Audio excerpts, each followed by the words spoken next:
আমি তখনও জানতাম না আমার এই সিদ্ধান্তটা একদিন আমাকে এমন জায়গায় নিয়ে দাঁড় করাবে যেখানে ক্ষমা এবং কষ্ট দুটোরই নতুন মানে খুঁজে পাবো।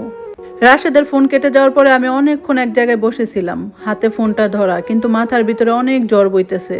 রিদান তখন আমার পাশে দাঁড়িয়েছিল। সে আবারও জিজ্ঞেস করলো, মা, কে ফোন করেছিল? আমি তখন তার মাথায় হাত রেখে বললাম, বাবা একজন পুরনো লোক। নিদান কিছু বুঝলো না, কিন্তু সে আমাকে আর কোনো প্রশ্ন করলো না। সে আবার খেলতে চলে গেল, কিন্তু আমার মনটা শান্ত হচ্ছিল না। রাশেদের কণ্ঠটা বারবার আমার কানে বাজতেছিল, আমি আমার ছেলেকে একটাবারের জন্য দেখতে চাই। আমি জানালার পাশে গিয়ে দাঁড়ালাম। মনে হচ্ছিল আমার সেই পুরনো একটা দরজা আবার নতুন করে খুলে গেছে, যেই দরজাটা আমি অনেক কষ্ট করে বন্ধ করেছিলাম। সেই রাতে আমি মায়ের সাথে কথা বলছিলাম। মা চুপচাপ সব কিছু শুনছিলেন। তারপর আমাকে বললেন, মারে, মানুষই তো ভুল করে, কিন্তু আবার পরে কিন্তু সেই ভুলটা বুঝতেও পারে। আমি খুব কষ্টে একটা হাসি দিলাম। তারপর বললাম, মা, ভুল আর অন্যায়ের মধ্যে কিন্তু পার্থক্য আছে। মা তখন একটা দীর্ঘ নিঃশ্বাস ফেলে বললেন, মারে, আমি জানি, কিন্তু একটাবারের জন্য চিন্তা করে দেখ, তোর ছেলে যখন বড় হয়ে জানতে পারবে যে তার বাবা তাকে একটাবারের জন্য দেখতে চেয়েছিল কিন্তু তুই দেখতে দেসনি, তখন সে তোর সম্পর্কে কি ভাববে? এই কথাটা শুনে আমি চুপ হয়ে গেলাম, কারণ এই প্রশ্নটা আমি নিজেও আমার নিজেকে করেছিলাম। সেদিন আমি সারা রাত নিজেকে বুঝালাম। পরের দিন সকালবেলা আমি রাশেদকে ফোন দিলাম। ফোন ধরতে তার দুর্বল কণ্ঠটা ফোনে বোঝা গেল। আমি কিছুক্ষণ চুপ থেকে বললাম, তুমি কোথায় আছো? তখন সে ধীরে ধীরে বলল, হসপিটালে। তারপর আমি বললাম, আচ্ছা, ঠিকানা পাঠাও। ওপাশে কিছুক্ষণ নীরবতা। তারপর সে আস্তে আস্তে বলল, তুমি আসবে? আমি তখন সংক্ষিপ্তভাবেই বললাম, আমার ছেলে তার বাবাকে দেখবে, এটা তার অধিকার। এর বেশি কিছু আমি তাকে আর বললাম না। দুপুরে রিদানকে নিয়ে হসপিটালে গেলাম। হসপিটালের করিডোর দিয়ে হাঁটতে আমার কেমন যেন লাগতেছিল। মনে হচ্ছিল আমি যেন সেই পুরনো জীবনের দিকে হেঁটে যাচ্ছি। নার্স আমাদের একটা রুম দেখিয়ে দিল। আমি সেই রুমের দরজার সামনে গিয়ে কয়েক সেকেন্ড দাঁড়িয়েছিলাম। তারপর ধীরে ধীরে রুমের দরজাটা খুললাম। রুমের ভিতরে রাশেদ তখন বিছানায় শুয়েছিল। আমি রাশেদকে দেখে চিনতেই পারলাম না। যেই মানুষটা একসময় শক্ত আর আত্মবিশ্বাসী ছিল, সেই মানুষটার মুখটুক কেমন হয়ে গেছে। চোখ মুখ শুকিয়ে গেছে, চোখের নিচে গভীর কালো দাগ। আমাদের দেখে সে ধীরে ধীরে মাথা তুলতে লাগলো। তার চোখ প্রথমে আমার দিকে গেল, তারপর রিদানের দিকে গেল। ওই মুহূর্তে তার চোখ জলে ভিজে গেল। তারপর আস্তে করে বলল, এ আমার ছেলে। রিদান তখন আমার হাতটা শক্ত করে ধরেছিল। সে হয়তোবা একটু ভয় পেয়েছে। আমি তখন নিচু হয়ে বললাম, বাবা, এটা তোমার বাবা। রিদান তখন অবাক হয়ে গেল। সে ধীরে ধীরে এগিয়ে যাচ্ছে। রাশেদ কাপা হাতে রিদানের সামনে হাতটা বাড়িয়ে দিচ্ছিল, কিন্তু হঠাৎ করে তার হাত থেমে গেল। সে হয়তো ভাবছিল এই শিশুটি তাকে গ্রহণ করবে কিনা। রিদান কয়েক সেকেন্ড তার দিকে তাকিয়ে রইল। তারপর খুব ধীরে ধীরে তার পাশে বিছানার পাশে গিয়ে দাঁড়ালো। রাশেদের চোখ বেয়ে তখন পানি ঝরছিল। তখন রাশেদ বলল ধীরে ধীরে, বাবা, আমি তোমার খুব খারাপ বাবা ছিলাম। কিন্তু রিদান তো কিছু বুঝলো না। সে তখন আমার দিকে তাকালো।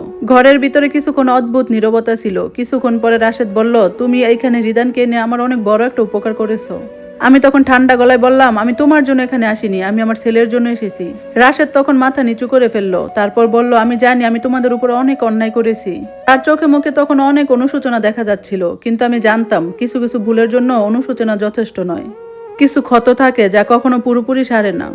ঠিক তখনই একটা ডাক্তার রুমের ভিতরে ঢুকলেন। তারপর আমাদের দিকে তাকিয়ে বললেন, আমাদের একটু কথা বলতে হবে। ডাক্তারের মুখের ভাবটা খুব সিরিয়াস ছিল। আমি বুঝতে পারলাম উনি কোনো গুরুত্বপূর্ণ কথাই বলতে যাচ্ছেন।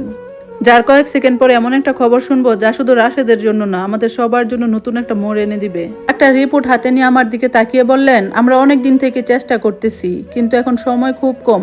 আমি তখন বুঝতে পারছি যে উনি এমন গভীর কিছু বলতে যাচ্ছেন। তখন ডাক্তার আবারও বললেন, এখন লিভার প্রায় পুরোপুরি নষ্টর পথে।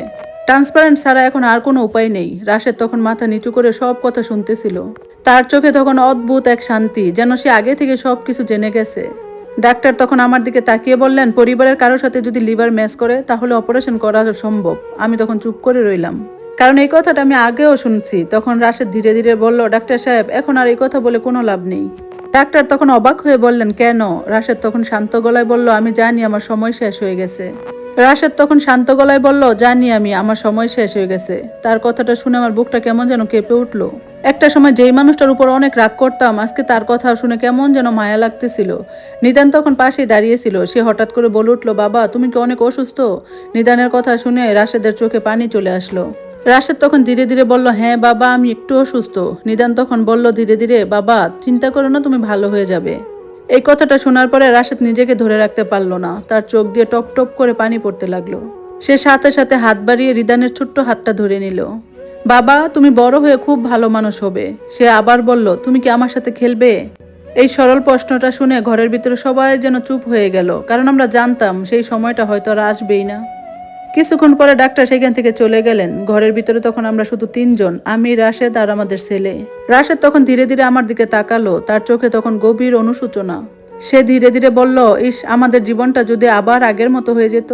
আমি কিছু বললাম না, চুপ করে রইলাম। সে আবারও বলল, সেদিন যদি আমি একটু ভালো মানুষ হতে পারতাম, সেদিন যদি আমি ওইরকম খারাপ ব্যবহার না করতাম, ইস, তাহলে আজ হয়তো আমাদের জীবনটা অন্যরকম হতো। এই কথাগুলো বলতে বলতে তার গলাটা ধরে আসতেছিল।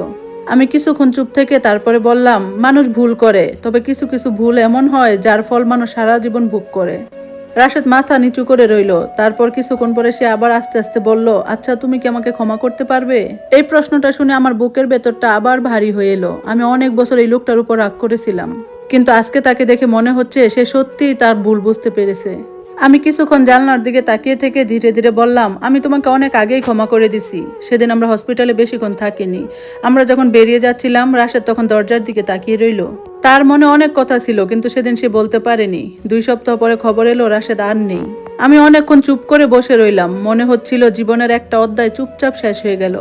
সেদিন রাতে নিদান আমাকে বলছিল, মা, বাবা কোথায়? আমি তাকে বুকে জড়িয়ে বললাম, তোমার বাবা এখন অনেক দূরে, কিন্তু উনি তোমাকে সব সময় দেখবে। রিদান আমার বুকে মাথা রেখে চুপচাপ ঘুমিয়ে পড়ল।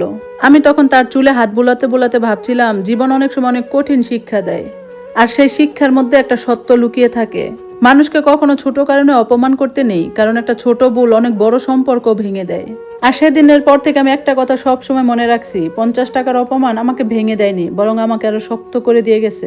গল্পটা শোনার জন্য ধন্যবাদ সবাইকে। আজকের মতো আল্লাহ হাফেজ।